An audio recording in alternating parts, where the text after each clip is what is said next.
Meron ka bang tila simpleng problema na nangangailangan ng solusyon? Minsan, ang kakulangan na yan, maaaring magbunga ng pinaka-aasam-asam mong negosyo. Yan ang nangyari kay Jessa. Wala siyang mahanap noon na paper bag na sasakto sa mga produktong frame canvas ng Mister. Ang ending, gumawa siya ng sarili niyang paper bag. Kasi may ideas na rin ako kung paano siya buuin. And mag-YouTube lang. Pwede naman. So doon na ako nakakuha ng idea. Bumili na ako ng mga materials. Bumili? Through online din kasi pandemic nga noon.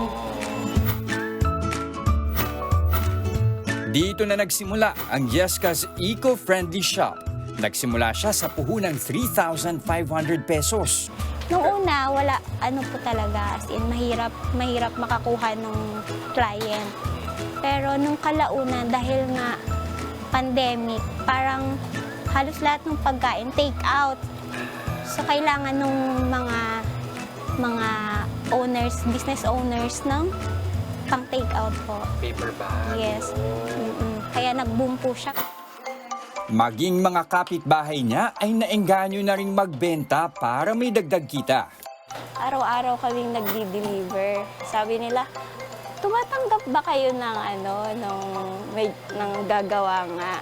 So doon nag-start na, kumuha na ako ng Workers? Yes, sila naman yung naging ko. Libo-libong paper bags ang napoproduce ng munting komunidad nila. Tignan nga natin kung kaya ko ring sumali sa kanila. Magawa tayo ng paper bag na 6x6 ang sukat.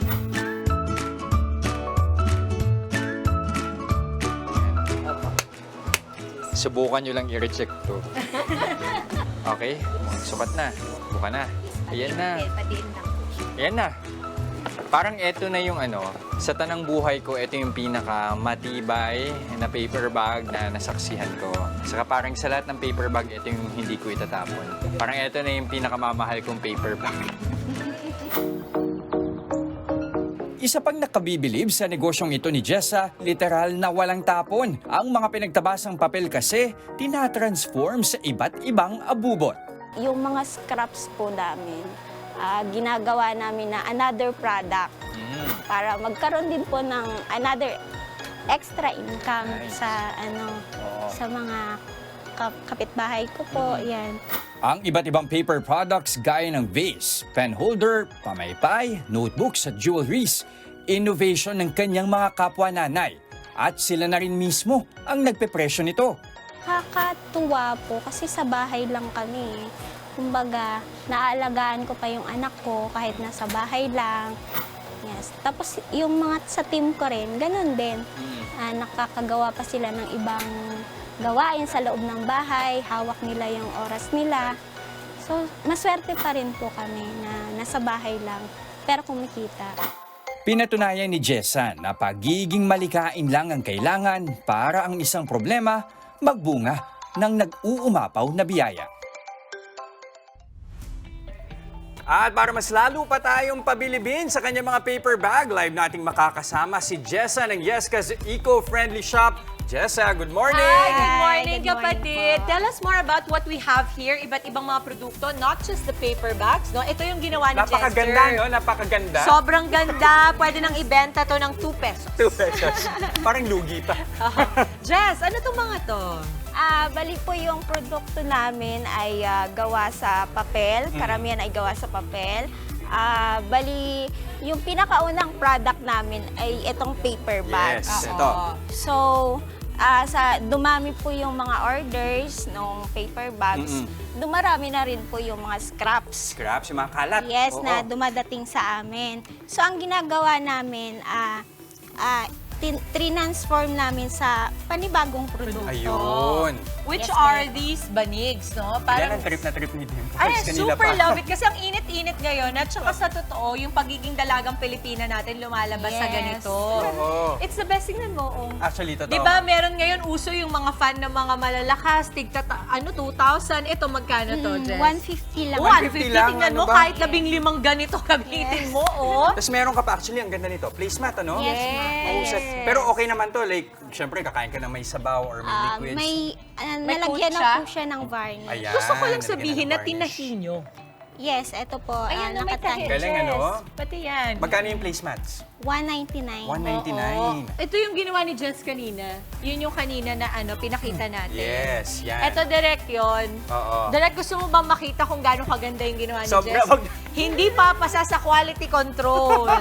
And then, Jess, let me ask you about these accessories because these are very pretty. In na into ngayon. At ang Yan. Pilipino, kilalang kilala sa mga ganito, lalo sa Gen Zs.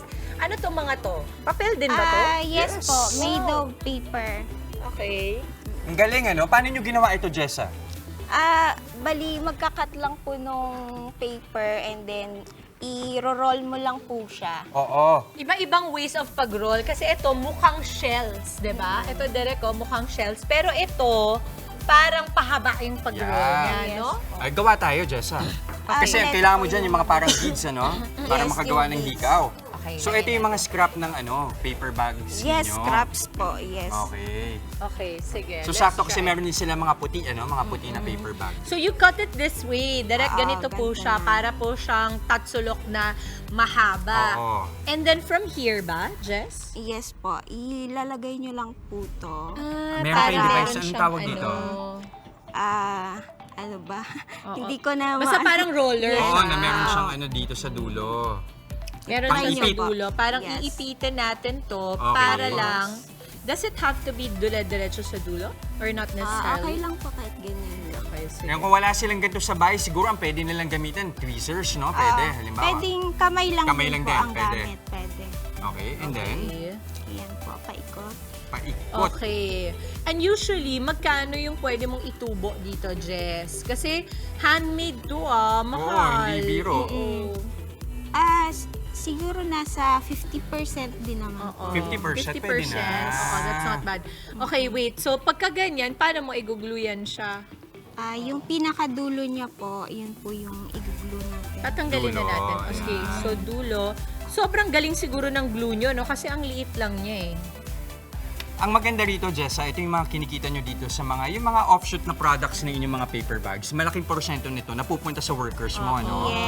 Yes, tama po. Ang galing naman that you also empower. O, ganyan na yung one bead niya, direct, if you wanna look at it. Ganyan yung parang bead niya. I'm so happy na you're doing this because wala halos nasasayang, Yes. diba?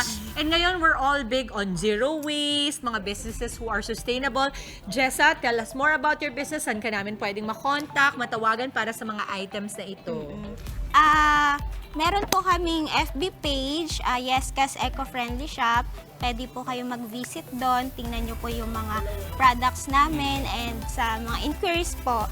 Yun. Okay, Yan. meron na akong nakikita ritong may inaabangang produkto. Oo. Mukhang nakatutok na. Ako, yung Ruth Cabal, Yung Ruth oh. Cabal, nakaabang. Sa earrings ka ba?